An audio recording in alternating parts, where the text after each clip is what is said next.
full of emotion, redemption, and powerful character growth. Would you like a short, engaging introduction to go with it? Here's one. The billionaire's secret son. Ruthless CEO Guilherme Vasconcelos had everything, until a boy stormed into his office, claiming to be his son. Faced with a past he thought he buried, can he rewrite his future before it's too late? Before we dive in, comment below where you're watching from. The sleek glass tower of Vasconcelos Enterprises dominated the city skyline, a monument to wealth and power. On the top floor, Guilherme Vasconcelos sat behind his massive mahogany desk, reviewing contracts worth millions. At 52, he had everything money could buy: luxury cars, vacation homes around the world, and a reputation that made even the toughest businessman nervous. "Mr. Vasconcelos, your 3 o'clock meeting with the board has been pushed to 4, said Mariana, his perfectly polished executive assistant, as she placed a cup of imported coffee on his desk. Guilherme barely nodded, his eyes never leaving the documents in front of him. He didn't have time for pleasantries. Time was money, and he had built his empire by never wasting either. "Also, your girlfriend called. She wants to know if you're still taking her to the charity gala tonight." This made him look up with a frown. "Tell Vivian I'll pick her up at 8 and have the car ready at 7:30. Mariana nodded and turned to leave when commotion erupted in the reception area. Guilherme heard raised voices, followed by his security guard Carlos, speaking firmly to someone. "You can't go in." "There, hey kid, stop." Before anyone could react, a small figure darted past Mariana and into Guilherme's office. It was a boy, no more than 10 years old, with messy hair falling over determined brown eyes. His clothes were worn and dirty, his sneakers held together with tape, and a tattered backpack hung from one shoulder. "Sir, I'm sorry," Carlos rushed in behind the boy. "He just ran past the security desk downstairs. I'll remove him immediately." The boy planted his feet firmly on the expensive carpet and lifted his chin. "I came for the interview," he declared, his voice surprisingly steady for someone so young. A moment of stunned silence filled the room. Then Guilherme let out a sharp laugh. "Interview? And you think you can work here?" He looked the boy up and down with undisguised disdain. The office staff who had gathered at the door held their breath, expecting the child to back down. But he didn't move an inch. "I don't want money," the boy said, staring directly at Guilherme. "I want answers." Something in that voice made Guilherme's laugh die in his throat. There was a familiar quality to it that sent an unexpected chill down his spine. The boy reached into his pocket and pulled out a crumpled piece of paper. He stepped forward and placed it on the desk. Curious despite himself, Guilherme picked it up and unfolded it. It was an old photograph, worn at the edges and faded with time. In it, a younger version of himself stood with his arm around a smiling woman with warm eyes and long dark hair. In his other arm, he held a small baby. Guilherme felt the blood drain from his face. His hands began to tremble. "My mom died 2 months ago," the boy said, his voice wavering slightly before regaining strength. "Before she went, she told me the truth. The man in that picture is you." The silence in the office was deafening. Employees exchanged shocked glances. Mariana's hand flew to her mouth. "Everyone out," Guilherme ordered, his voice unusually hoarse. "Now." When the last person had left and the door closed, Guilherme looked at the boy, really looked at him for the first time. The shape of his eyes, the curve of his jaw, the determined set of his shoulders. Looking at this child was like looking at an old photograph of himself. "What's your name?" he asked. "Miguel," the boy answered. "Miguel Souza." The surname hit Guilherme like a physical blow. Luisa Souza. It had been over 10 years since he'd heard that name, but it instantly transported him back to a different time, before the wealth, before the power. "And your mother was..." "Luisa," Miguel said. "She always said you were a good man who had to go away for work. She never said anything bad about you." His voice hardened. "But she lied, didn't she? You didn't have to go away. You chose to." Guilherme stood up and walked to the window, turning his back to the boy. The city spread out below him, a testament to everything he had achieved. But in that moment, it all felt hollow. "Where are you staying?" he asked, still facing the window. "With Mrs. Ribeiro, our neighbor. But she's old and can't keep me much longer." That's why Mom finally told me about you. Guilherme turned back to face Miguel. You can't stay here, he said firmly. The boy's face fell, but he quickly masked his disappointment. I don't want to. Stay here. I just wanted to see if you were real. I'll call social services. They'll find some place for you. Miguel's eyes flashed with anger. I don't need your help. I just wanted to know why you left us. He grabbed his backpack and headed for the door. Now I know. Something in Guilherme snapped. Wait, he called out. Just wait. He picked up his phone and pressed a button. Mariana, cancel all my meetings for the rest of the day and call Dr. Santos. Tell him I need a rush DNA test. Miguel stopped at the door, his hand on the knob. What's that? A test to prove whether someone is related, Guilherme explained. If what you're saying is true, if Luisa really was your mother, then we need to be certain. I don't need a test. I know who my father is, Miguel said defiantly. Well, I need the test, Guilherme replied, his businessman's caution taking over. Until then, you'll stay at the Grand Hotel across the street. I'll arrange everything. I don't want your money, Miguel repeated. This isn't about money, Guilherme said. This is about doing the right thing until we figure this out. Later that evening, Guilherme sat alone in his penthouse apartment, the lights of the city twinkling below. The photograph lay on the coffee table in front of him. He picked it up again, studying the happiness on his younger face, Luisa Souza. They had met when he was just starting out, still struggling to build his company. She had been a waitress at the cafe where he spent hours working on his business plan. Smart, funny, and full of dreams, she had believed in him when no one else did. But when his first big deal came through, everything changed. Investors wanted him to project a certain image. His new business partners made it clear that a relationship with a waitress from a poor neighborhood wouldn't help his rising star. He had made his choice. The doorbell rang, interrupting his thoughts. He opened it to find Vivian, dressed elegantly for the gala, her perfect features arranged in a pout. You were supposed to pick me up an hour ago, she said, stepping inside without waiting for an invitation. I've been calling and calling. Something came up, Guilherme replied distantly. Vivian noticed the photograph on the table and picked it up. Who's this? Guilherme took it from her hands. No one. No one, she repeated incredulously. You're holding a baby in this picture. Guilherme. Whose baby is that? Before he could answer, his phone rang. It was Mariana. Sir, I've arranged the hotel room for the boy. Carlos is escorting him there now, and Dr. Santos will be at your office first thing tomorrow morning. Thank you, Guilherme said, hanging up. What boy, what doctor? Vivian demanded. Guilherme took a deep breath.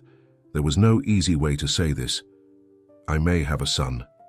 Vivian's perfectly made-up face went slack with shock. A son? What are you talking about? A boy showed up at my office today. He says his mother was Luisa Souza, a woman I knew years ago, he hesitated. The timing fits. You're having a DNA test, Vivian said flatly. It wasn't a question. Tomorrow morning. And if it's positive, what then, Guilherme? You'll suddenly become daddy of the year to some street urchin? Don't call him that, Guilherme said sharply, surprising himself with the protectiveness in his voice. Vivian stared at him. You actually care about this kid? You've known him for what, 5 hours? And already he matters more than our 3-year relationship. This isn't about us, Vivian. Everything is about us, she snapped. Or at least it should be. We have plans.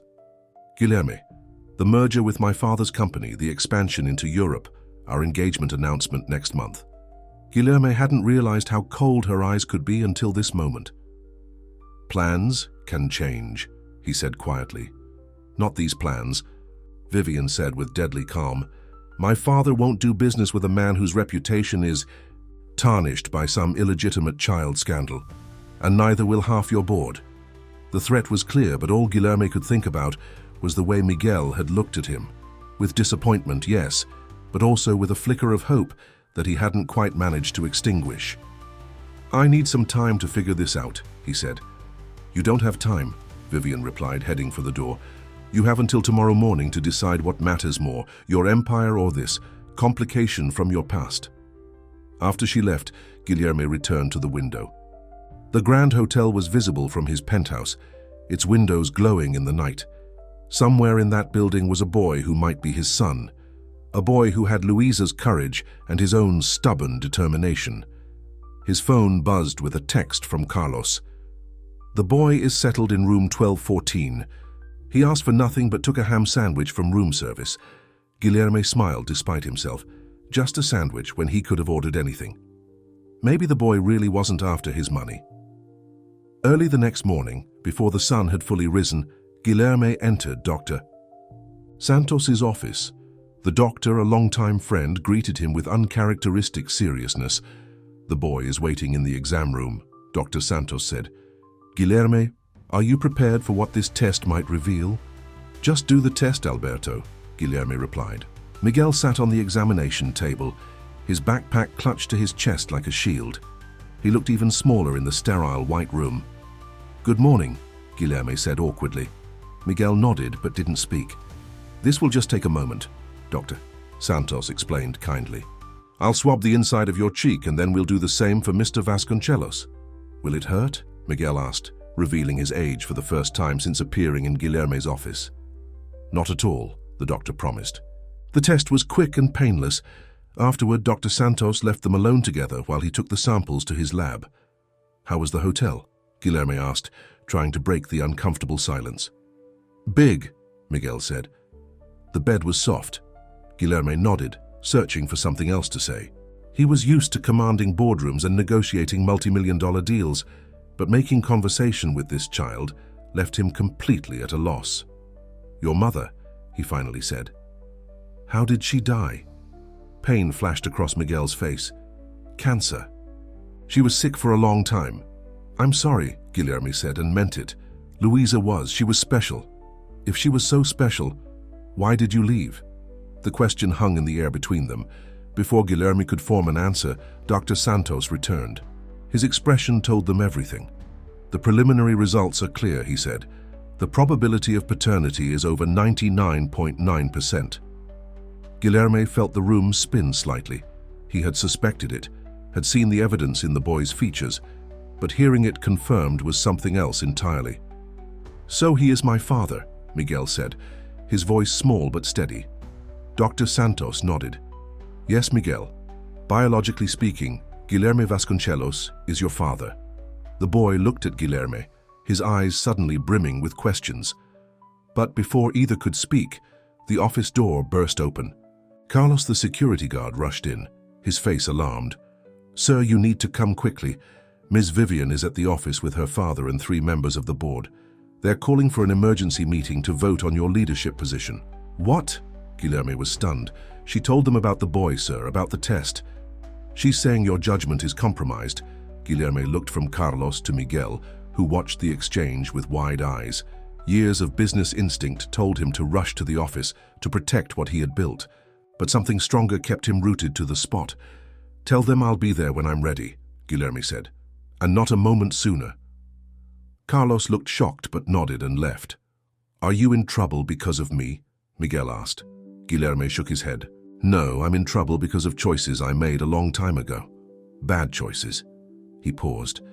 "But maybe now I have a chance to make better ones." As they left the doctor's office together, Guilherme placed a hesitant hand on Miguel's shoulder.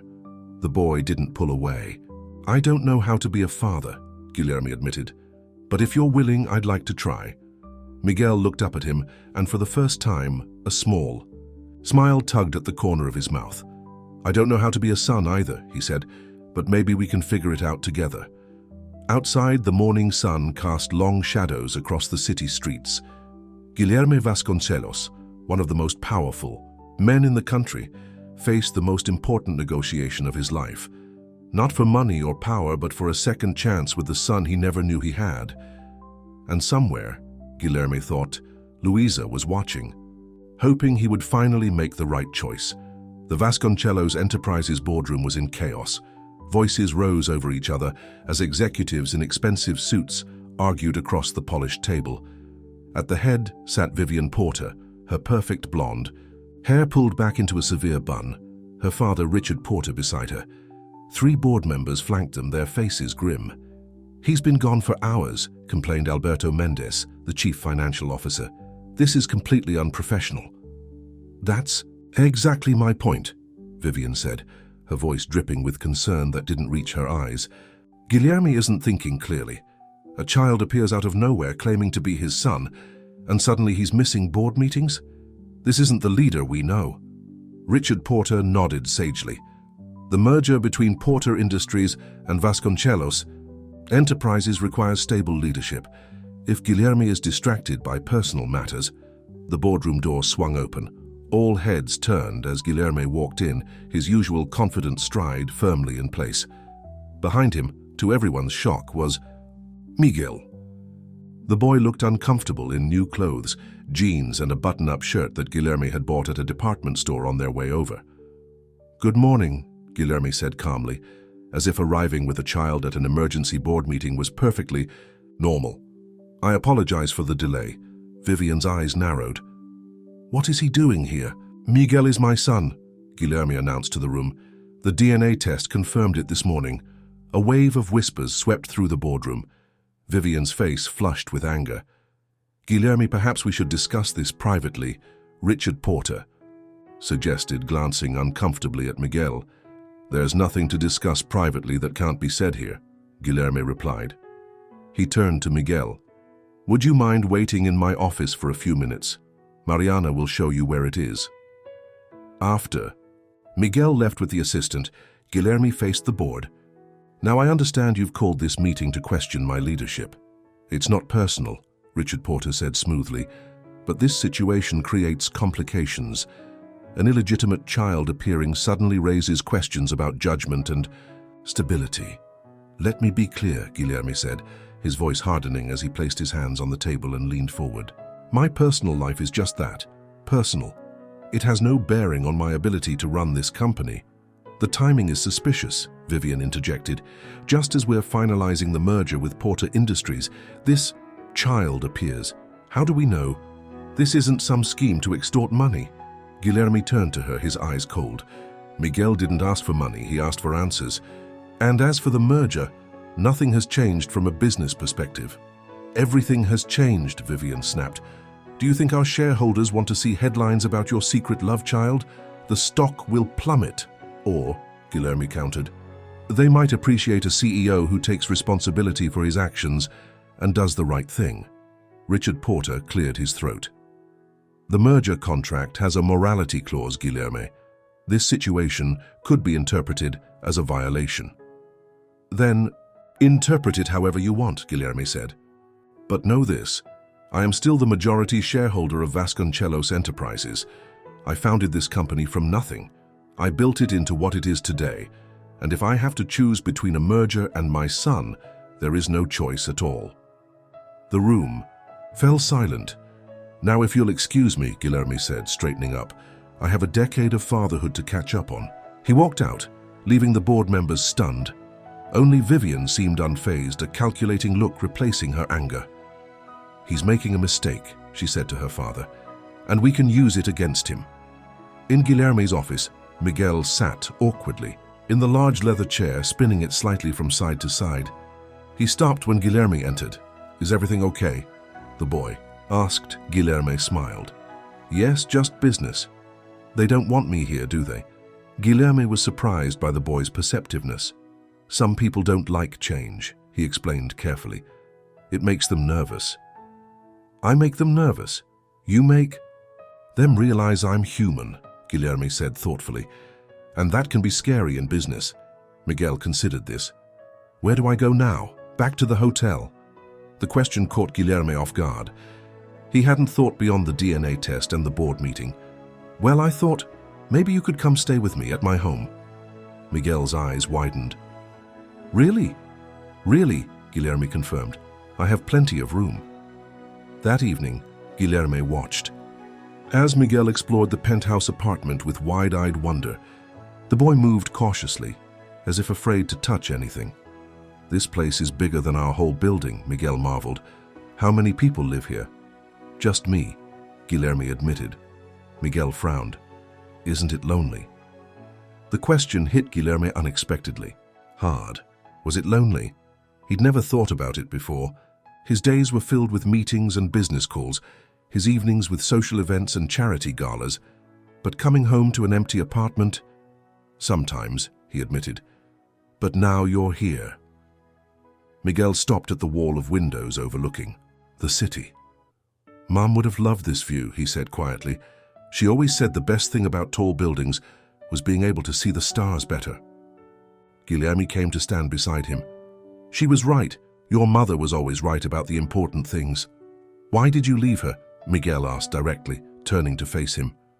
Guilherme had been expecting this question, but it still felt like a punch to the gut. He owed the boy honesty. I was young and ambitious, he began. I wanted success more than anything. When I started getting important business deals, my new partners, they didn't think Louisa fit into that world. And I was too weak to stand up for what really mattered. Did you love her? Yes, Guilherme said without hesitation. Very much. Then why? Because I was a fool, Guilherme interrupted. I chose money and power over love and family. It's the biggest mistake I've ever made. Miguel absorbed this, his young face serious. She wasn't angry at you, not even at the end. She said you gave her the best gift ever, me. Tears pricked at Guilherme's eyes. After all this time, after what he'd done, Louisa had still spoken well of him to their son. He didn't deserve such kindness. Your mother had a generous heart, he said thickly. Later that night, after showing Miguel to the guest room and making sure he was comfortable, Guilherme sat alone on his balcony. His phone buzzed with messages from board members and business partners, all demanding explanations about Miguel. He ignored them all. Instead, he searched through his phone until he found an old contact. His finger hovered over the name, Elena Souza, Louisa's sister. Miguel's aunt. He hesitated, then pressed call. Hello? A woman's voice answered, cautious and tired. Elena? This is Guilherme Vasconcelos. There was a long pause. I wondered when you'd call, she finally said, her voice hardening. Is Miguel with you? Yes, he's here, he's safe. I told him not to go looking for you, Elena said, but he's stubborn just like his mother, just like you. I didn't know, Guilherme said. About Miguel, I swear I didn't know. Would it have made a difference, Elena asked bluntly, if you'd known Louisa was pregnant when you walked away? The question hung in the air. Guilherme wanted to say yes.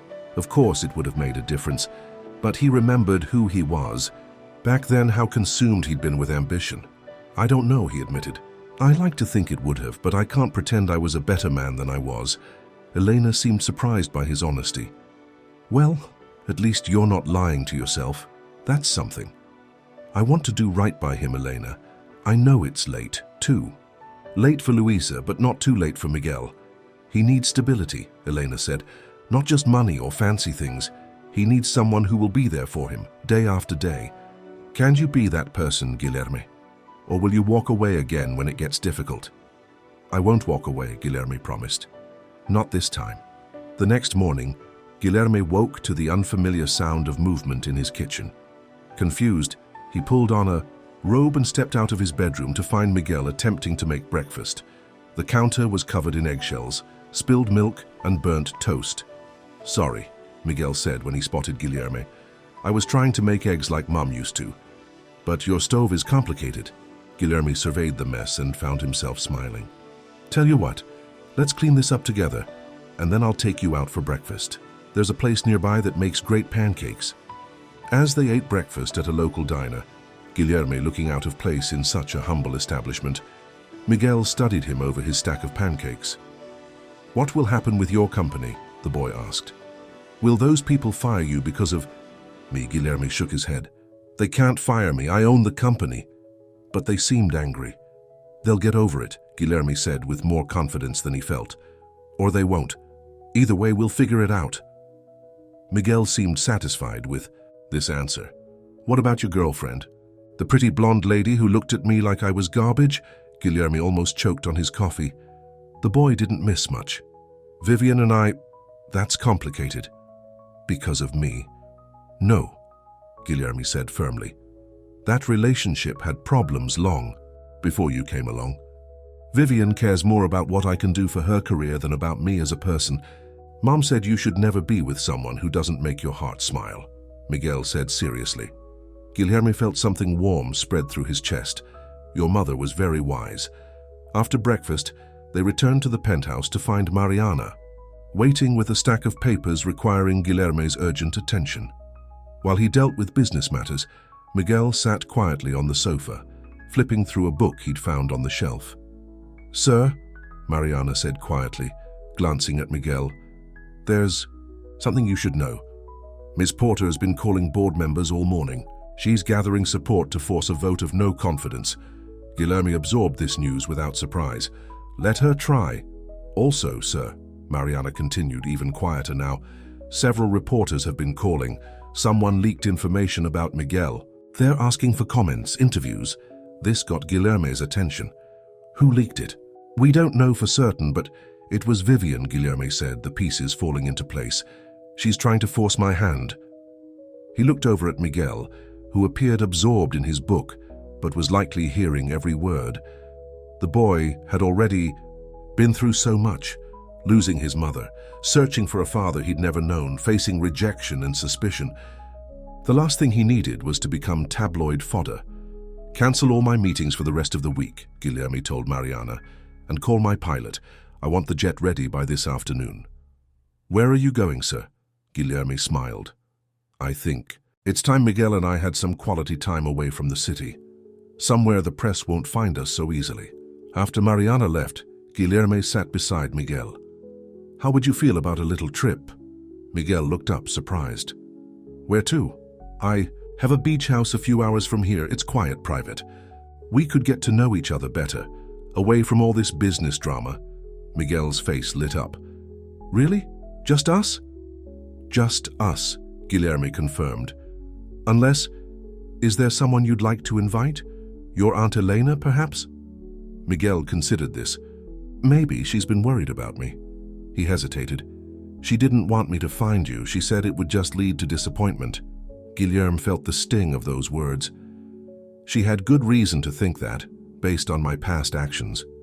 But I'm hoping to prove her wrong." "Me too," Miguel said simply. By late afternoon, they were on Guilherme's private jet heading for the coast. Miguel pressed his face against the window, watching the clouds with childlike wonder. Beside him sat Elena, who had reluctantly agreed to join them after a long phone conversation with Guilherme. Elena was a sturdier version of Luisa, the same warm eyes but a more weathered face, hardened by years of watching her sister struggle as a single mother. "This doesn't mean I trust you," she told Guilherme when Miguel was out of earshot. "I'm here for him, not for you." "I understand," Guilherme said, "and I'm grateful. He needs family around him, real family." "Which you're not," Elena said bluntly. "Not yet," Guilherme conceded, "but I'm trying to be." The beach house turned out to be a sprawling mansion on a private stretch of coastline. Miguel ran from room to room, exploring with excitement. Elena watched him with a mixture of happiness and concern. "He hasn't been this animated since before Luisa got sick," she told Guilherme.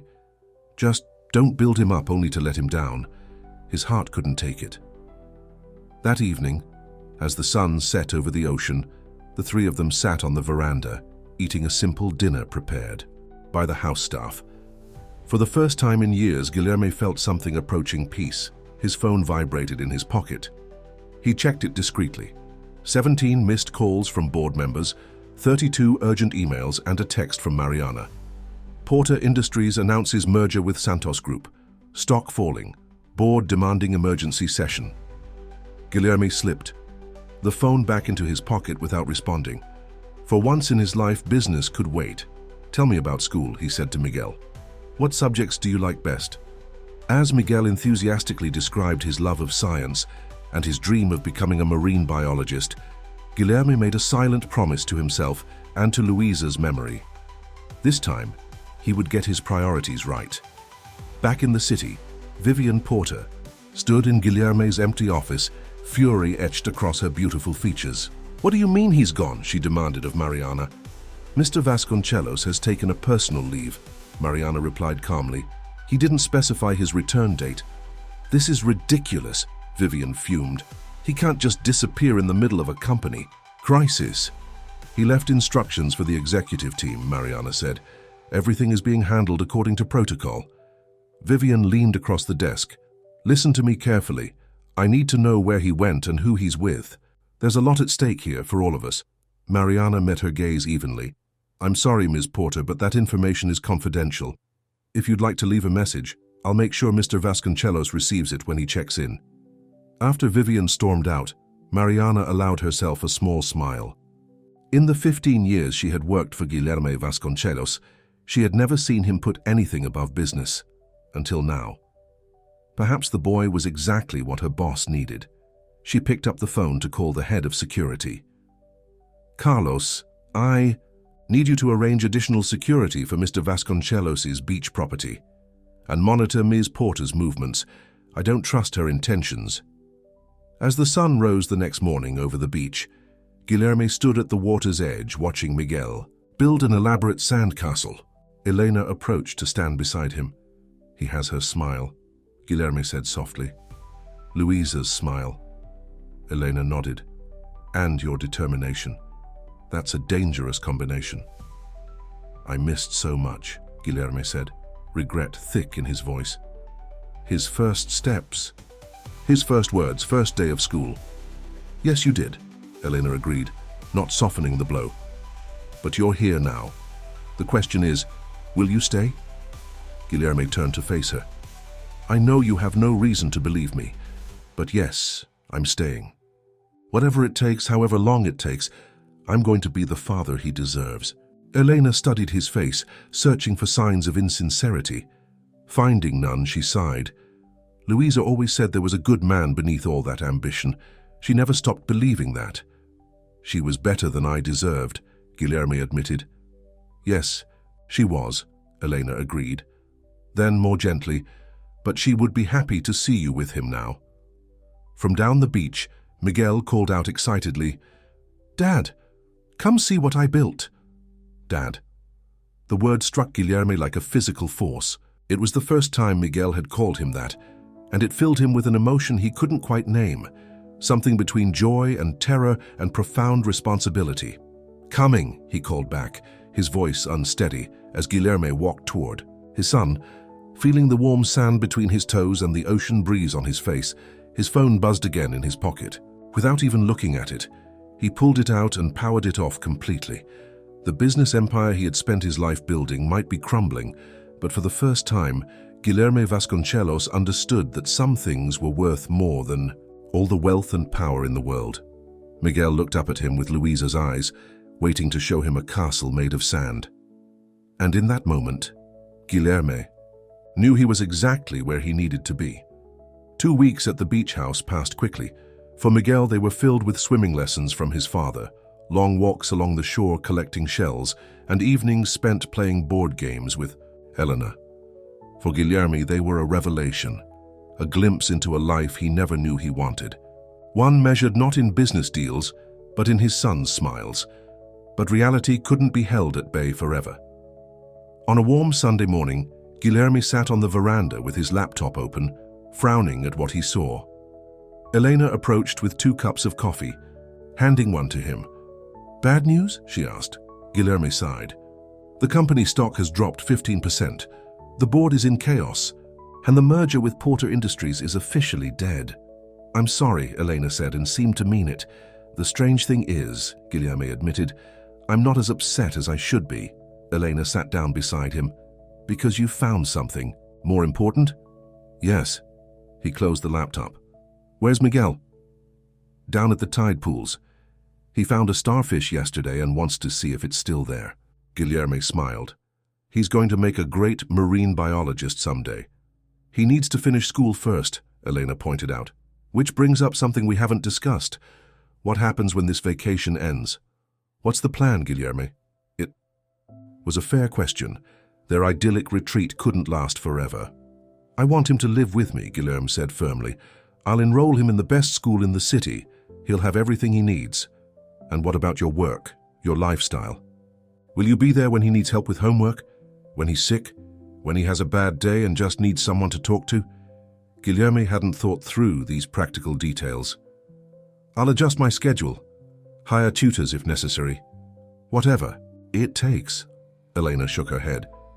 Parenting isn't something you can delegate, Guilherme. Miguel doesn't need the best school or expensive things. He needs a father who's present. Before Guilherme could respond, his phone rang. It was Mariana, and he knew she wouldn't call unless it was urgent. "Excuse me," he said to Elena, stepping away to take the call. "Mariana, what's happened?" "Sir, I'm sorry to disturb you, but there's been a development you need to know about. Vivian Porter has filed a lawsuit against you and the company." Guilherme felt a cold knot form in his stomach. "On what grounds?" "Breach of fiduciary duty, emotional distress, and breach of promise. She's claiming you promised to marry her and merge the companies, then deliberately sabotaged both agreements." "That's ridiculous," Guilherme said angrily. "There's more, sir. She's giving interviews about your secret love child and abandoned family." "It's all over the news." Guilherme's jaw tightened. "Send me the links. I'll call our lawyers immediately." After ending the call, he quickly searched for news articles. His heart sank as he saw the headlines. "Billionaire's double life exposed. Vasconcelos love child scandal. Abandoned son returns to claim fortune." The articles were filled with quotes allegedly from sources close to the family, painting Miguel as a gold digger and Guilherme as either a victim of extortion or a neglectful father, depending on which paper you read. "Problem?" Elena asked, watching his face darken. "Vivian has gone to the press," Guilherme said grimly. "She's making Miguel look like some kind of scam artist who showed up to claim my fortune." "Does that surprise you?" Elena asked. "Women like her don't take rejection well." Guilherme scrolled through more articles, his anger growing. Some of these quotes claim insider knowledge about Luisa, suggesting she deliberately kept Miguel a secret to extort money later. "Luisa would never—" "I know," Guilherme interrupted, "which means Vivian is making this up or paying people to lie." He stood up, pacing the veranda. "I need to go back to the city. This has to be addressed directly." "And—" "Miguel, what will you tell him?" Guilherme stopped pacing. "The truth. That someone is saying bad things about his mother, and I need to make it stop." Later that morning, Guilherme found Miguel sitting on the beach, carefully examining a small crab he'd found in the sand.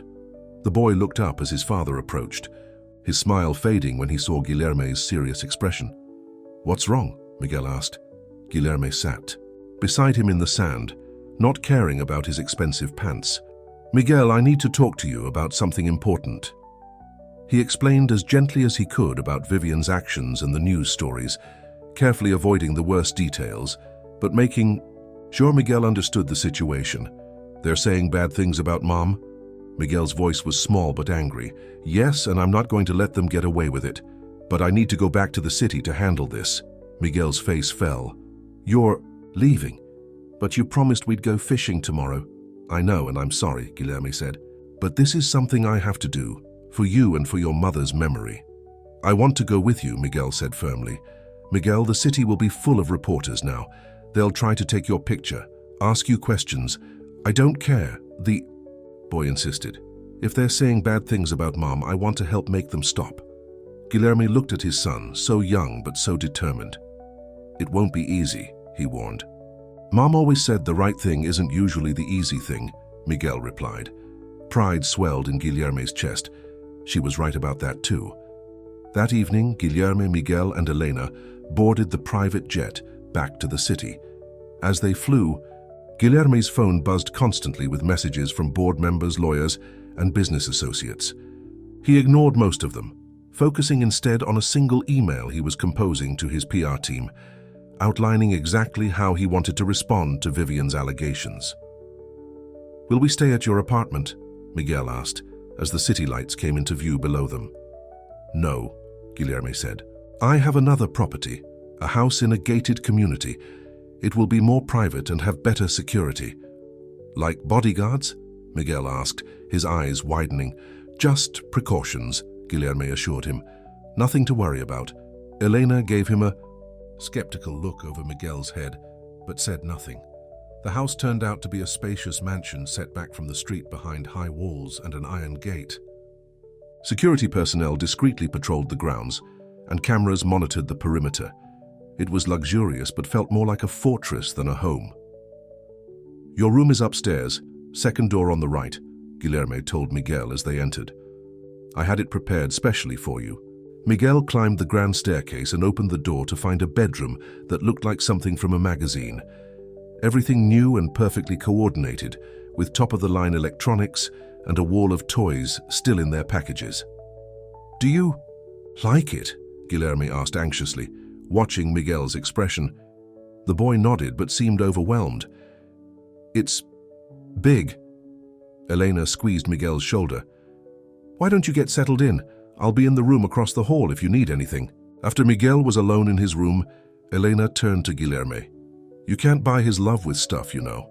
"I'm not trying to," Guilherme protested. "I just want him to be comfortable." Comfortable would have been bringing some of his own things. "From home," Elena pointed out. "His books, his favorite blanket, photos of his mother." Guilherme felt a pang of guilt. He hadn't thought of that. "I'll send someone to get his things tomorrow." "That's not the point," Elena sighed. "The point is thinking about what Miguel needs, not what you think he should have." Before Guilherme could respond, his phone rang.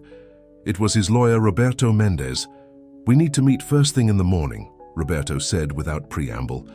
"The Porter lawsuit is just the beginning. There are rumors the board is preparing to vote on removing you as CEO." "They can't do that," Guilherme said. "I hold the majority stake." "Technically, yes, but there's a clause in the company bylaws about moral turpitude and actions detrimental to the company image. They're building a case." After hanging up, Guilherme found himself facing a difficult decision. He had promised Miguel he would be present, but the company crisis demanded his attention. He had built Vasconcelos Enterprises from nothing, poured 20 years of his life into it. Could he really stand by and watch it be taken from him? He was still wrestling with this dilemma when he heard crying coming from Miguel's room. Guilherme rushed upstairs and found his son curled up on the bed, clutching a small framed photo he had brought in his backpack, the only personal item in the room. "Miguel? What's wrong?" The boy wiped his eyes quickly. "Nothing, I'm fine."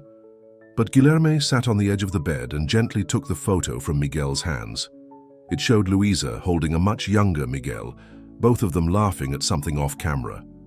"You miss her," Guilherme said softly. Miguel nodded, fresh tears spilling. "Sometimes I forget what her voice sounded like, or her laugh, and then I get scared I'll forget everything about her." Guilherme felt his own eyes sting with tears. He had missed years with Luisa and Miguel because of his ambition. Now Luisa was gone forever, and all that remained were memories that were precious to their son. "I have an idea," Guilherme said. "Tomorrow I want you to tell me everything about your mom, all your favorite memories, and we'll write them down so you never forget." "Really?" Miguel looked up hopefully. "Really? And I'll tell you about when I first met her and why I fell in love with her." Miguel wiped his eyes. "She said you were funny back then, that you made her laugh." Guilherme smiled sadly. "I was a different person when I was with her, a better person." He tucked Miguel into bed, making sure the photo of Luisa was placed where the boy could see it from his pillow. "Dad," Miguel said as Guilherme reached the door, "are those people really going to take your company away?" So he had overheard the phone conversation. "They're going to try," Guilherme admitted. "Because of me?" "No," Guilherme said firmly. "Because of choices I made long before you came into my life. None of this is your fault, Miguel. Never think that." The next morning, Guilherme woke early and made an important call. Then he went to the kitchen where he found Elena making breakfast. "There's something I need to do today," he told her. "A meeting I can't miss. But I promised Miguel we'd talk about Luisa. Could you start without you?" Elena finished, disappointment clear in her voice. "So it begins already." "It's not like that," Guilherme said. "This meeting could determine everything: my position at the company, our financial security, my ability to fight Vivian's lawsuit. And that's more important than your promise to your son." Guilherme felt torn between two worlds: the business empire he had built and the family connection he was just beginning to form. Both felt essential. Both demanded his full attention. "I'll be back as soon as I can," he promised. 2 hours, 3 at most. Elena shook her head. but didn't argue further. Guilherme wore his most expensive suit and his most imposing expression as he entered the Vasconcelos Enterprises headquarters. Employees stared as he passed, whispering behind their hands. He ignored them all, heading straight for the boardroom where the emergency meeting was already in progress. All conversation stopped when he opened the door. Around the long table sat the 12 board members with Richard Porter at the head, Guilherme's usual seat. "Ah, Guilherme," Richard said with false warmth. "We weren't sure you'd join us." "It's still my company," Guilherme replied coolly. "Of course I'm here." His eyes swept the room, noting who wouldn't meet his gaze, those who had already turned against him. To his surprise, Alberto Mendes, his CFO and longtime associate, gave him a small nod of support. "We were just discussing the situation," Richard continued. "The board has concerns about recent developments and their impact on company stability." "You mean my son?" Guilherme said bluntly. "Among other things," Richard replied, "the lawsuit filed by my daughter raises serious questions about your judgment and reliability." "A lawsuit based on lies," Guilherme countered. "Vivian knows perfectly. Well, there was never a formal engagement or a binding merger agreement." "Nevertheless," Richard pressed on, "the publicity is damaging our stock price. Investors are nervous. Something must be done." "And what do you propose?" Richard slid a document across the table. "A temporary leave of absence. Just until things settle down, I would step in as interim CEO and—" "Absolutely not," Guilherme interrupted, not even glancing at the paper. "Be reasonable, Guilherme," Richard urged. "This is about protecting the company, your company. A short retreat from the public eye, that's all we're asking." "And if I refuse?" Richard's friendly facade hardened. "Then we vote on permanent removal, as permitted by the bylaws in cases where leadership actions damage company interests." The room fell silent. Everyone knew what was at stake. Guilherme slowly reached into his suit jacket and pulled out a folded document of his own. "Before you vote, I think you should read this," he passed. Copies to each board member. As they read, expressions of shock spread around the table. "This is a proposal to take the company private?" Alberto asked, looking up in surprise. "Yes," Guilherme confirmed. "I've secured financing to buy back all outstanding shares at a premium of 15% above market value." Richard Porter's face flushed with anger. "This is a desperate ploy. You don't have that kind of liquidity." "Actually, I do," Guilherme said calmly. "I've liquidated several personal investments and secured backing from Torres Capital." The mention of Torres Capital, their biggest competitor, caused a stir around the table. Manuel Torres had been trying to get a foothold in their market for years. "You would rather sell out to Torres than work with us?" Richard demanded. "I'm not selling anything to Torres," Guilherme clarified. "I'm maintaining controlling interest. They're simply providing financing, which I'll pay back with interest." He looked around the table at the stunned faces of the board members.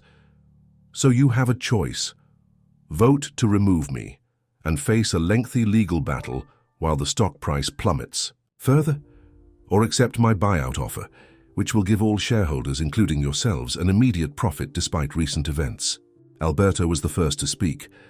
"I think we should consider Mr. Vasconcelos's offer seriously.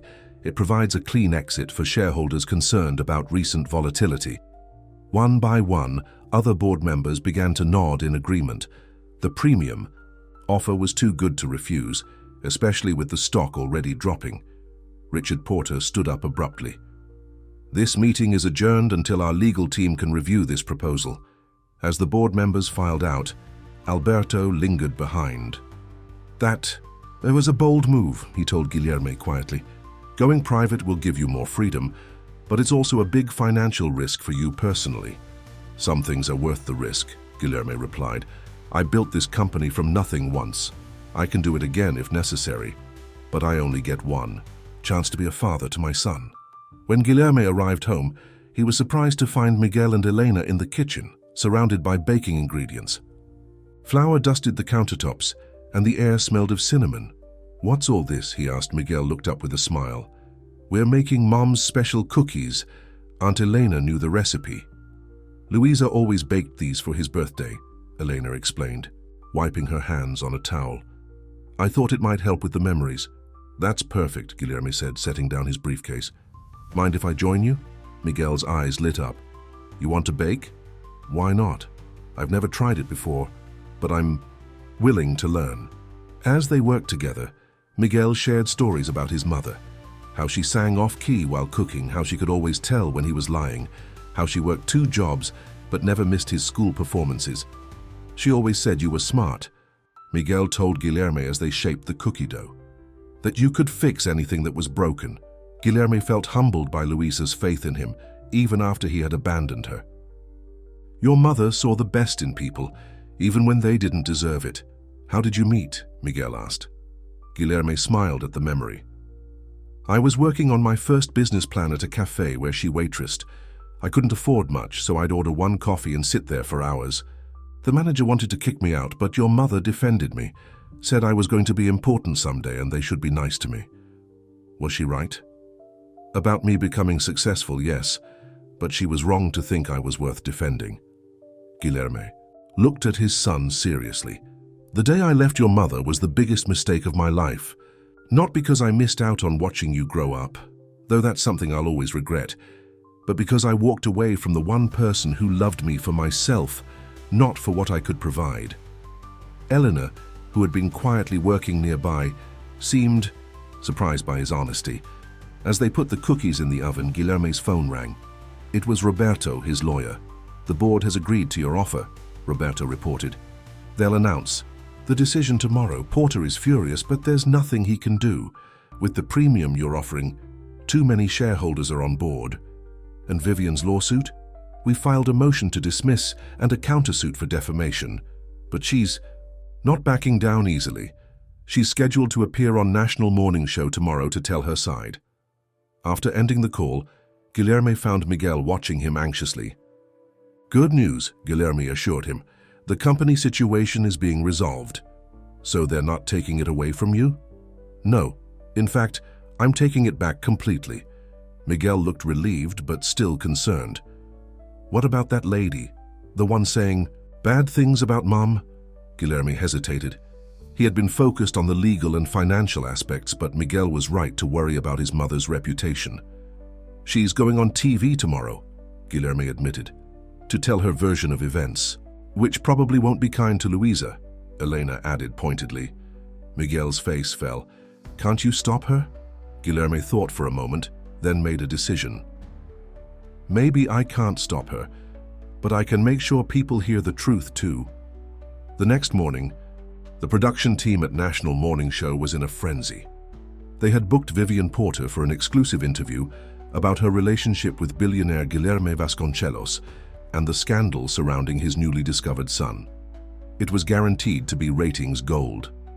But 10 minutes before airtime, the producer received a call that threw their schedule into chaos. Mr. Vasconcelos is here, she repeated incredulously. With his son? Sure enough, Guilherme and Miguel waited in the lobby, accompanied by Eleanor and a stern-looking attorney. We'd like to speak immediately after Ms. Porter's segment, Guilherme informed the producer, to correct any inaccuracies in her account.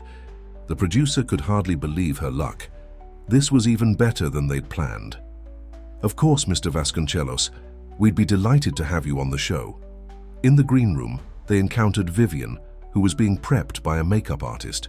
She froze when she saw Guilherme, her expression shifting from shock to anger. What are you doing here? She demanded. Making sure the truth is told, Guilherme replied calmly. Vivian's eyes darted to Miguel, who stood protectively close to his father. So this is the boy, she said with a cold smile. The one who's cost you everything. Actually, Guilherme corrected. He's the one who's helped me gain what really matters. Before Vivian could respond, she was called to the set. The makeup artist approached Miguel, offering to prepare him for the cameras, but the boy shook his head. I want to look like myself, he said simply. Guilherme squeezed his son's shoulder, proud of his natural dignity in such an artificial environment. On set, Vivian gave a performance worthy of a soap opera. Tears at the perfect moments, vulnerable pauses, righteous indignation. She painted herself as the devoted girlfriend blindsided by a secret child from her fiancé's past. I stood by him. For 3 years, she told the sympathetic host. We were planning our future together, merging our families' companies. Then this child appears, claiming to be his son, and suddenly Guilherme throws everything away. Our relationship, our business plans, his responsibilities to his shareholders. "And what about the boy's mother?" the host asked. Vivian's expression hardened slightly. "I don't want to speak ill of the dead, but let's just say the timing was convenient. She never told Guilherme about this child until she was on her deathbed when he had built his fortune. Draw your own conclusions." In the green room, Miguel's face crumpled at these words about his mother. Guilherme felt a surge of protective anger. "Don't listen to her," he told his son firmly. "Your mother was the most honest person I've ever known. Vivian is the liar." When it was their turn to take the stage, Guilherme led Miguel out with a reassuring hand on his back. Elena watched anxiously from the sidelines. We're joined now by Guilherme Vasconcelos himself, along with Miguel Sousa, the young man at the center of this story, the host announced. "Mr. Vasconcelos, what's your response to Ms. Porter's claims?" Guilherme looked directly into the camera. "The truth is simple. I was never engaged to Vivian Porter. There was never a formal merger, agreement between our companies. And most importantly, Miguel's mother, Luisa Sousa, was not an opportunist. She was a woman of incredible integrity who raised our son alone because of my failings, not hers." "Can you elaborate?" the host pressed. 11 years ago, I made the worst mistake of my life, Guilherme said, his voice thick with emotion. "I chose ambition over love.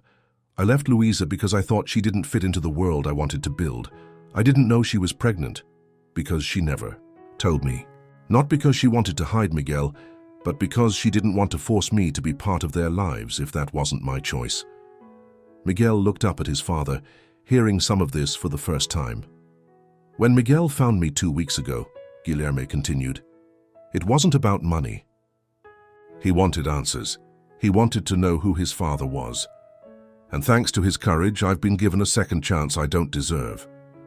The host turned to Miguel. "What would you like people to know about your mother?"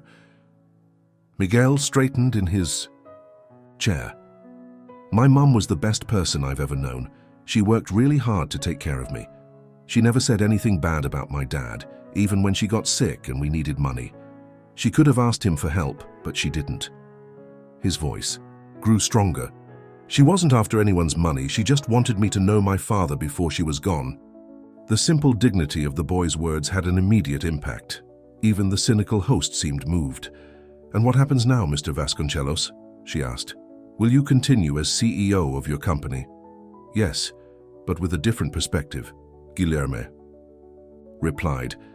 "I'm taking the company private, which will allow me to focus on what matters most, being there for my son."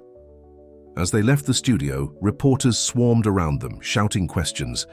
Guilherme shielded Miguel, hurrying him toward their waiting car. "Did I do okay?" Miguel asked once they were safely inside. "You were perfect," Guilherme assured him. "Your mother would be very proud." Elena, who had joined them in the car, nodded, in agreement. "She's watching over you," she told Miguel. "And I think for the first time she's proud of your father too." As the car pulled away from the curb, Guilherme's phone buzzed with a text from Roberto. Vivian's lawyer called. They want to discuss dropping the lawsuit quietly. Guilherme smiled to himself. The public sympathy had clearly shifted after their interview. Vivian was backing down. The board had accepted his buyout, and for the first time in years he felt truly free. "What should we do now?" he asked Miguel. "The whole day is ours." Miguel thought for a moment. "Can we go to the park?" "Like a normal family?" "The park it is," Guilherme agreed, realizing that all the wealth and power he had accumulated over the years couldn't buy what he had right now, his son's trust slowly being earned one day at a time. As they walked through the park later that day, Miguel's hand in his, Guilherme spotted a father teaching his young son to fly a kite. Something about the scene struck him deeply. "Miguel," he said suddenly, "would you like to learn to fly a kite?" The boy's face lit up. "You know how?" "I used to be pretty good at it," Guilherme admitted, "when I was about your age." They bought a simple kite from a vendor, and Guilherme showed Miguel how to launch it into the wind. After several failed attempts, the kite finally soared upward, dancing against the blue sky. "I'm doing it," Miguel shouted in delight, the string pulling against his hands. Watching his son's joy, Guilherme felt a strange sense of recognition, not just of Luisa in the boy's smile, but of himself as he used to be, before ambition and wealth had changed him. Elena, sitting on a nearby bench, caught his eye and gave him a small nod of approval. Maybe, just maybe, he was beginning to get this fatherhood thing right. As the sun began to set, casting long shadows across the grass, Guilherme made a silent promise to the memory of the woman he had once loved and lost, the son they had created. Together would have the father he deserved, not the wealth-obsessed businessman of the past, but the man Luisa had always believed he could be. It wouldn't be easy. There would be challenges ahead, mistakes made, lessons learned. But for the first time since Miguel had walked into his office with that crumpled photograph, Guilherme felt certain about his path forward. And as Miguel ran toward him, laughing and pointing at the kite flying high above them, Guilherme knew with absolute certainty that no business deal, no amount of money, no measure of power could ever compare to this moment of pure, simple joy with his son. 6 months had passed since Miguel entered Guilherme's life. Autumn had given way to winter, and winter to spring. The mansion that had once felt like a fortress now felt like a home, with Miguel's drawings on the refrigerator, his school books scattered on the dining table, and photos of him and Luisa prominently displayed in the living room. Guilherme stood in the kitchen attempting to make pancakes, while Miguel sat at the counter doing homework. Cooking was still a challenge for the former CEO, who had once relied on personal chefs, but he was determined to learn for his son's sake. "Dad," Miguel said without looking up from his math problems, "I think something's burning." Guilherme quickly flipped the pancake to find it charred black on one side. "I'd call this well done," he joked, scraping it into the trash with the others. Miguel grinned. "That's what you said about the last 3. 4th time's the charm," Guilherme insisted, pouring more batter into the pan. "How's the math coming?" "Along? Almost done. Mr. Oliveira says I'm catching up fast." Guilherme felt a surge of pride. When Miguel had started at his new school, he'd been behind in several subjects. The boy had worked incredibly hard to catch up, showing the same determination that had led him to find his father in the first place. The doorbell rang, interrupting their breakfast preparations. "That must be Aunt Elena," Miguel said, hopping off his stool. "I'll get it." Elena visited every weekend, maintaining a steady presence in Miguel's life. Initially, she had been skeptical of Guilherme's commitment, but over time she had watched with growing approval as the once distant businessman transformed into a devoted father. "Something smells interesting," Elena commented as she entered the kitchen. "Dad's making pancakes," Miguel explained with exaggerated patience, or trying to. Elena raised an eyebrow at the smoking pan. "Why don't I handle breakfast while you two set the table?" As they ate Elena's perfectly golden pancakes, Guilherme's phone buzzed with an email notification. He glanced at it briefly, then set the phone aside. "Is that about the foundation?" Elena asked. Guilherme nodded. "Just confirming tomorrow's meeting with the board of directors." After taking Vasconcelos Enterprises private, Guilherme had made sweeping changes to the company structure, delegating more day-to-day responsibilities to trusted executives like Alberto Mendes. This freed him to create the Luisa Souza Foundation, dedicated to supporting single parents and children with serious illnesses, causes that would have been dear to Miguel's mother. "Can I come with you to the meeting?" Miguel asked eagerly. "I've been working on my presentation." "Of course," Guilherme assured him. "It's your project, after all." The foundation had been established with Miguel as its inspiration and youngest board member. The boy had thrown himself into its work with enthusiasm, particularly a special initiative he had developed himself, a program to help children of sick parents cope with grief and uncertainty. After breakfast, as Elena and Miguel cleared the dishes, Guilherme received another call, this one from Mariana, who still worked as his executive assistant. "Sir, I have news about the Porter situation," she said when he answered. Guilherme stepped into his home office for privacy. "What's happened?" "Vivian Porter's father has filed for bankruptcy. It seems after the merger with Santos Group fell through, they took on too much debt trying to expand independently. The business press is calling it the end of an era. Guilherme absorbed this information without the satisfaction he might once have felt. And Vivian? She's been spotted in Europe. Sources say she's engaged to an Italian count. Good for her, Guilherme said sincerely. After the confrontation on national television, Vivian had dropped her lawsuit and retreated from public view. Guilherme had felt no desire to pursue further legal action against her, preferring to focus on building his new life with Miguel. There's one more thing, sir, Mariana continued. It's about the property in Recife. The purchase is complete and renovations can begin whenever you're ready. Perfect, Guilherme said, smiling. Send the papers to my home email. I want to review them before tomorrow's surprise. After ending the call, Guilherme returned to the kitchen where Miguel and Elena were engaged in a water fight while washing dishes. Their laughter filled the room, and for a moment Guilherme just watched, his heart full. If someone had told him a year ago that his greatest joy would come not from business success, but from soap-sudded battles in his kitchen, he would never have believed them. "What are you smiling about?" Elena asked, catching sight of him in the doorway. "Nothing," Guilherme said. "Everything." Later that afternoon, Guilherme took Miguel to the park for their weekly soccer game. It had become a tradition, one of many new routines that structured their lives together. For a man who had once measured his days in board meetings and deal closings, these simple activities had become the highlights of his week. "Did you mean what you said yesterday?" Miguel asked as they took a break, sitting on a bench with water bottles. "About staying here for good?" The question referred to a conversation they'd had the previous night about Miguel's future. Several of his friends were moving over the summer, and he had asked Guilherme if they would ever leave too. "Yes, I meant it," Guilherme assured him. "This is our home now, but I was thinking it might be nice to have a second place somewhere for vacations.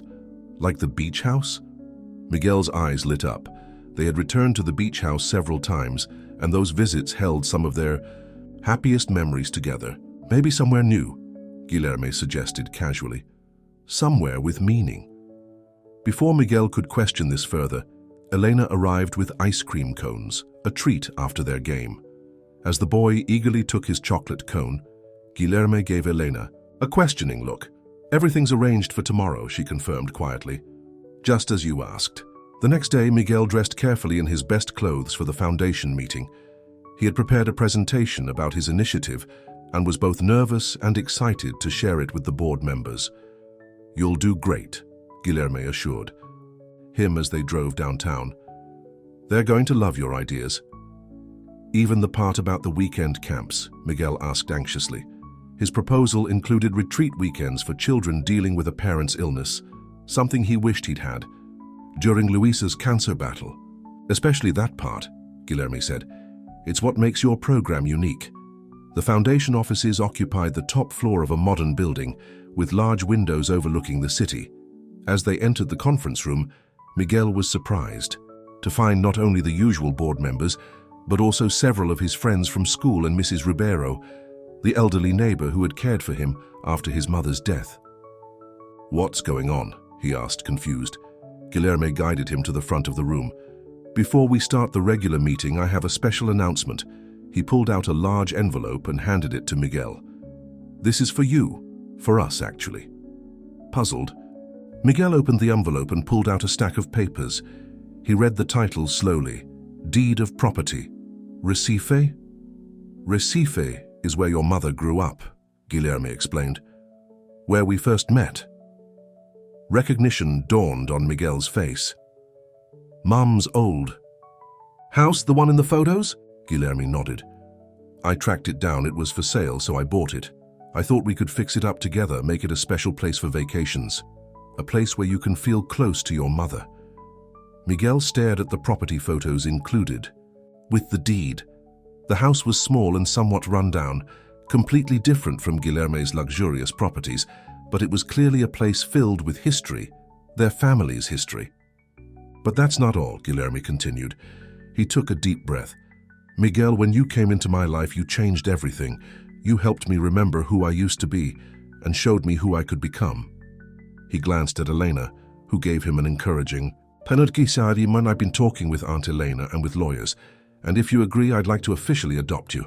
The room fell silent as Miguel absorbed this news. "But I'm already your son," he said, confused. "The DNA test proved it." "Biologically, yes," Guilherme agreed, "but I want to make it legal in every way possible. I want the whole world to know that you are my son, not just by birth, but by choice, mine and yours." Tears welled in Miguel's eyes.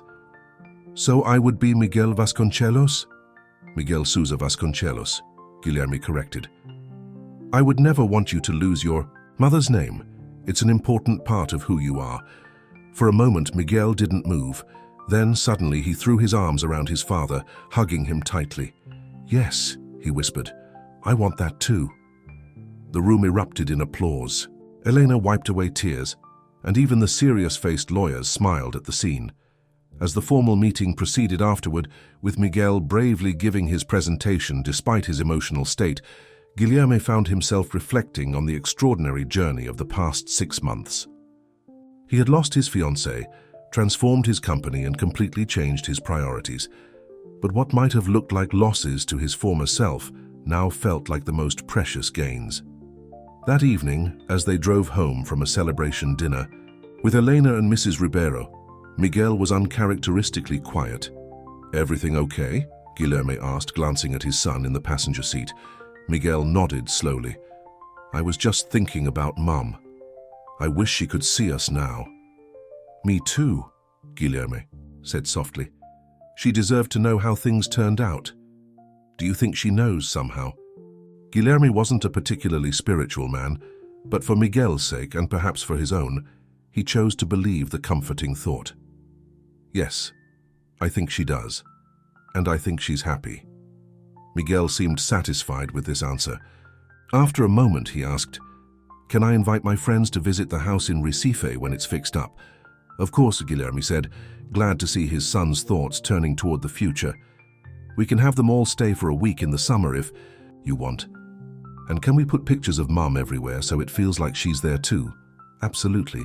It will be our special place to remember her."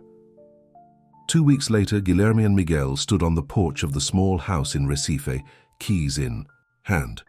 It was their first visit to the property, and Guilherme watched nervously as Miguel explored each room, touching door frames and looking out windows. "Mum talked about this house all the time," Miguel said, as they entered what had been Luisa's childhood bedroom. "She said she could see the sunrise from her window." Guilherme looked out at the view, modest compared to his penthouse vistas, but somehow more meaningful. "We can keep it exactly as it was, or change anything you want. It's your decision." Miguel considered this. "I think Mum would want it to be a happy place, not just a memory, but somewhere we make new memories too." Elena joined them, carrying a box of old photographs she had brought from her own home. "Luisa loved this house," she said. "Even after she left, she always talked about coming back someday." She handed a faded photo to Miguel. This was taken right here on her 10th birthday. The photo showed a young Luisa, gap-toothed and smiling, standing on the very porch where they had just entered. Behind her stood a woman who looked remarkably like an older version of Luisa, Miguel's grandmother, who had passed away years before he was born. "You have her smile," Guilherme observed, looking from the photo to his son. "And your stubborn chin," Elena added with a small smile at Guilherme, as they continued exploring the house, making plans for renovations and discussing which furniture to keep and which to replace. Guilherme felt a sense of completion he had never experienced in his business achievements. This house, humble compared to his other properties, represented something money couldn't buy, a connection to the past and a foundation for the future. That night, they camped out in the living room on air mattresses as the bedrooms weren't yet ready. As Elena snored softly on one side of the room, Guilherme lay awake listening to the unfamiliar sounds of the neighborhood, so different from the hushed luxury of his city home. "Dad?" Miguel whispered in the darkness. "Are you awake?" "Yes," Guilherme replied. "Can't sleep. I keep thinking about something." The boy was quiet for a moment. "Do you think if you had known about me back then, everything would be different? Would we have been a family with Mom?" The question pierced Guilherme's heart. It was one he had asked himself countless times since discovering Miguel's existence. "I want to say yes," he answered honestly. "I want to tell you I would have done the right thing. But the truth is, I don't know if the man I was then would have been brave enough to choose family over ambition." He reached out in the darkness to touch his son's shoulder. "I'd like to think your mother saw something in me worth loving, something that might have grown into the person I needed to be. But it took losing her, and almost losing you, to teach me what really matters." Miguel seemed to consider this. "Mom always said people can change if they really want to. Your mother was wise beyond her years," Guilherme said. "And she was right about that too. People can change. I'm living proof." "I'm glad you changed," Miguel said simply. "So am I," Guilherme replied, his throat tight with emotion. "Now try to get some sleep. We have a busy day tomorrow." The weeks that followed were filled with activity as they divided their time between the city and Recife, overseeing renovations to the little house and continuing their work with the foundation.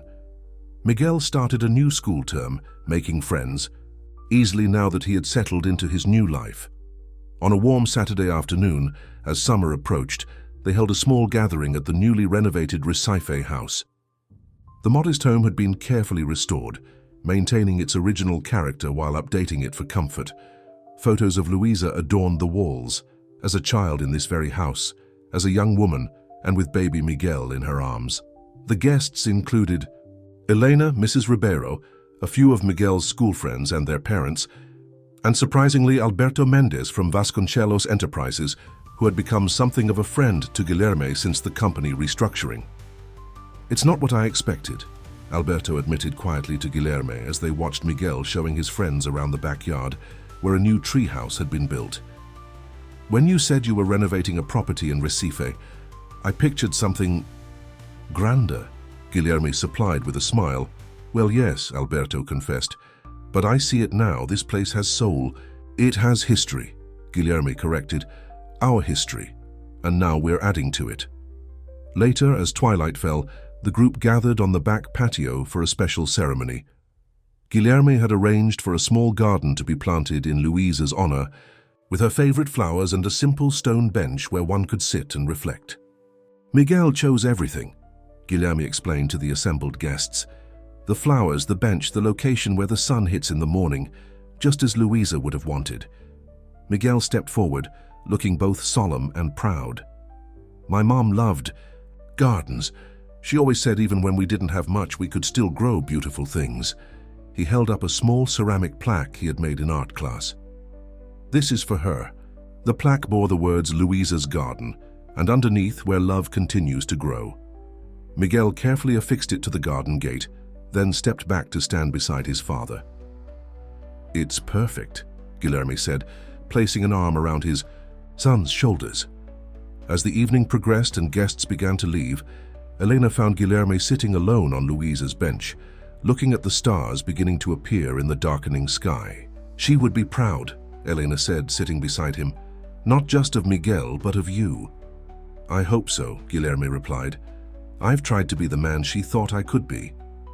"You've become more than that," Elena told him. The Guilherme she knew was ambitious and kind, but also selfish in many ways. "You've grown beyond that, man." Guilherme thought about how completely his life had changed in less than a year. From a ruthless CEO concerned only with the bottom line to a father who measured success by his son's smile. "I have something for you," Elena said, pulling an envelope from her pocket. "I found it when I was cleaning out my old apartment last week. Luisa wrote it before she died, but made me promise not to give it to you unless I was certain you were truly committed to Miguel." With trembling hands, Guilherme took the envelope. His name was written on the front in handwriting he still recognized after all these years. "I'll leave you to read it," Elena said tactfully, returning to the house. Alone in the garden, Guilherme carefully opened the envelope and unfolded the letter inside. "Guilherme, if you're reading this, it means two things. I am gone, and you have chosen to be a father to our son. Both fill me with different kinds of peace. I never told you about Miguel because I didn't want to force you into a life you didn't choose. When you left, I understood that your dreams were taking you somewhere I couldn't follow. I was hurt, yes, but never angry, at least not for long. How could I be when leaving me led you to create the life you wanted, and leaving me gave me Miguel? He is the best of both of us. Your determination, my optimism, your intelligence, my compassion. Every day with him has been a blessing I never deserved but always cherished. I'm writing this letter knowing my time is limited. The doctors have done all they can, but cancer doesn't negotiate, even for a mother who desperately wants more time with her son. My greatest fear is not dying but leaving Miguel alone. By the time you read this, you will understand why. There are things I want you to know about our son. He sleeps with one foot sticking out from under the covers, no matter how cold it gets. He hates carrots but will eat them if they're hidden in soup. He needs to be reminded to brush the back of his teeth. And most importantly, he carries his heart in his eyes, when he's hurt, when he's happy, when he's afraid. You'll see it all there if you just look closely. Thank you for seeing our son, truly seeing him. For giving him the father I always knew. You could be. Time changes us all. The man who left me all those years ago is not the same man reading this letter now, just as the girl you knew is not the woman who wrote it. But some things don't change, like the love of a parent for their child, and the hope that they will have a better life than we did. Take care of our boy, Guilherme. Let him take care of you too. He has so much love to give. Another trait he shares with his mother. With forgiveness and gratitude, Luisa, tears streamed down Guilherme's face as he read the letter once, then again. Luisa's generosity of spirit, her complete lack of bitterness, despite what he had done, humbled him beyond words. "Dad?" Miguel's voice came from the garden entrance. "Are you okay?" Guilherme quickly wiped his eyes. "Yes, I'm fine. Just reading something from your mother." Miguel came to sit beside him on the bench. "Was it a good letter?" "A very good letter," Guilherme confirmed. "Your mother was an extraordinary woman." Miguel nodded, looking up at the stars that now filled the night sky. "She told me once that when people die, they become stars, that they watch over us from up there." He pointed to a particularly bright star. "I think that one's her." Guilherme followed his son's gaze. "I think you're right." They sat together, in comfortable silence, father and son, beneath the stars in a garden dedicated to a woman who had loved them both enough to let them find their way to each other. Inside the house, Elena watched them through the window, a bittersweet smile on her face. Luisa would have loved this moment. The two people she had loved most in the world, finally together where they belonged. As if sensing her thoughts, Guilherme looked up at the house and caught Elena's eye. He nodded to her, a silent acknowledgement of all she had done to make this possible. She nodded back, then discreetly moved away from the window, giving father and son their private moment. "Dad," Miguel said suddenly, "I've been thinking about something important." "What's that?" Guilherme asked. "When we go back to the city, can we get a dog?" Guilherme laughed, the sound carrying into the night. "A dog? Mom always said we couldn't have one because our apartment was too small and she worked too much," Miguel explained. "But we have plenty of room now and you work from home a lot, so—" "A dog," Guilherme repeated thoughtfully. "Well, that would certainly complete our family, wouldn't it?" Miguel's face lit up. "So that's a yes?" "That's a we'll start looking next week," Guilherme amended, ruffling his son's hair. Miguel beamed with happiness, then grew serious again. "I think Mom would like that we're happy now, don't you?" Guilherme thought of Luisa's letter, of her forgiveness and her hopes for their son. "Yes," he said softly. "I think that's all she ever wanted for both of us." As they walked back to the house together, arm in arm, Guilherme reflected on the strange and winding path that had led him here. Once he had thought success meant power, wealth, and influence. Now he understood it was much simpler than that. Success was the boy beside him, calling him Dad with love in his voice. Success was honoring the memory of a woman too good for this world. Success was becoming at last the man Luisa had always believed he could be. And as the stars shone down on the little house in Recife, no mansion but a true home at last, Guilherme Vasconcelos, once the most powerful CEO in the country, now simply a father doing his best, felt richer than he had ever been. The end.